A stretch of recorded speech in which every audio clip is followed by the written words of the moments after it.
Good morning po. This is Mr. E at your service. So today po, what are the things na nagpapabigat sa atin? Every weight that slows you down. Maaari, these are the worries, difficulties, and pains. Saan naman ito nanggagaling? Possible po sa workplace, families, or sa friends, or even sa church families.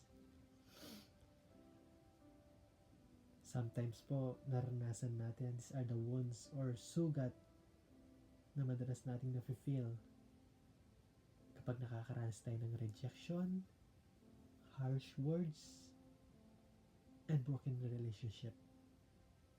Napakasakit po, I know. Dahil naranasan ko rin po. Naranasan ko rin po kung gaano kahirap, kasakit.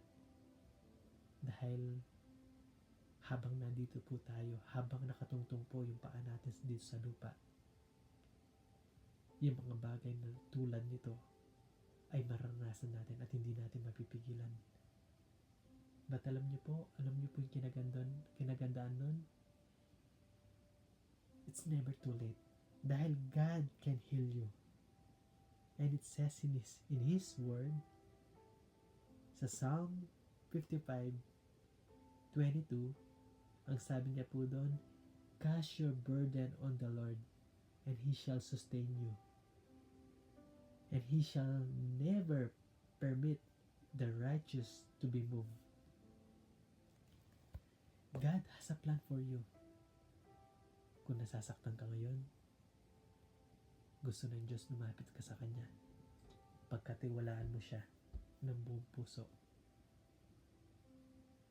At kung iaalaw mo po siya na kumilos sa iyong buhay at pinagkatiwalaan mo po siya,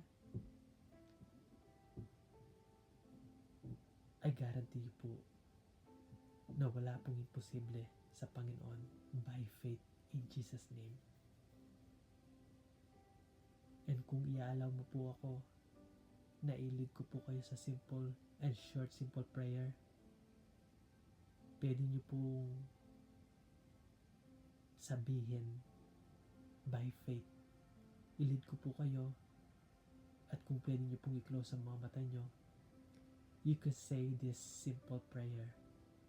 Simple and short prayer. By faith. Father God in heaven, right now,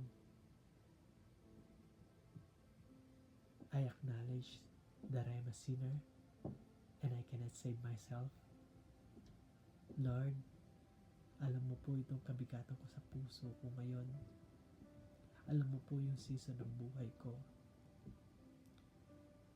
Right now, Lord, I pray, pumasok ka po sa puso ko. Pangharian mo po ako. Ina-acknowledge ko na hindi ko po kaya without you. And right now, I invite you as my personal Lord and Savior. Ikaw po maghari ng buhay ko. Ikaw maghari sa pamilya ko, sa workplace na aking pinupuntahan. Ikaw po maghari sa mga pamilya ko sa church and even sa sarili ko. I declare right now that Jesus is Lord over my life. Jesus is Lord over my families. And Jesus is Lord over my future. I surrender everything to you. We love you in Jesus' name. Amen.